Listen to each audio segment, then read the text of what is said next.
Cable TV. Operators association 15ാമത് സംസ്ഥാന സമ്മേളനത്തിന്റെ ഭാഗമായി സംഘടിപ്പിച്ച കൈകൊട്ടിക്കളി മത്സരത്തിൽ ശ്രീപാദം വളാഞ്ചേരി വിജയികളായി. ജില്ലയിലെ 10 പ്രമുഖ ടീമുകളാണ് മത്സരത്തിൽ മാറ്റുരച്ചത്.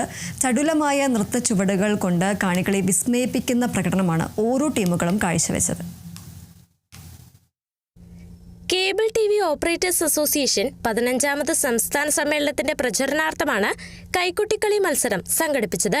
തിരൂർ പൂങ്ങോട്ടുകുളത്തെ ദാറുസലാം മാൾ ഗ്രൗണ്ടിൽ പ്രൗഢമായ സദസ്സിലാണ് മത്സരം അരങ്ങേറിയത്.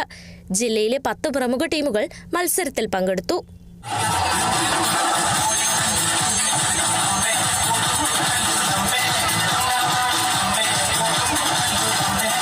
പാട്ടിന്റെ താളത്തിനൊപ്പം കളം നിറഞ്ഞാടിയ ആവേശത്തിനൊടുവിൽ ചൂടുകളുടെ ചടുലത കൊണ്ട് വിസ്മയിപ്പിച്ച ടീം ശ്രീപാദം വളാഞ്ചേരി 1ാം സ്ഥാനം നേടി. ടീം കണ്ണകി പുറത്തൂർ 2ാം സ്ഥാനവും ടീം രുഗർന 3ാം സ്ഥാനവും നേടി. പ്രശസ്ത കൈകൊട്ടിക്കളി ടീമുകൾ ഏറ്റുമുട്ടുന്ന ആവേശക്കാഴ്ചയ്ക്കാണ് ദാറുസലാം മാൾ ഗ്രൗണ്ട് വേദിയായത്.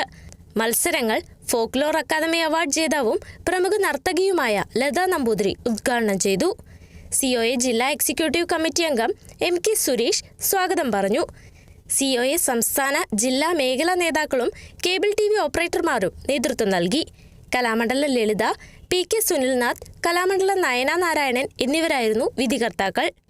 വിജയികൾക്കുള്ള സമ്മാന വിതരണം COA സംസ്ഥാന എക്സിക്യൂട്ടീവ് കമ്മിറ്റി അംഗം M അബൂബക്കർ സിദ്ദിഖ്, COA സംസ്ഥാന vice president M Rajmohan, KCCL ഡയറക്ടർമാരായ C Suresh Kumar, P Raghunath, COA ജില്ലാ സെക്രട്ടറി C പ്രവീൺ കുമാർ, ജില്ലാ പ്രസിഡന്റ് K സാജിദ്, COA ജില്ലാ കമ്മിറ്റി അംഗം P Manoharan, programme convener MK Suresh, COA ജില്ലാ ട്രഷറർ P മുസ്തഫ, നർത്തകി ലതാ നമ്പൂതിരി എന്നിവർ നിർവഹിച്ചു. Kerala vision news, Malappuram.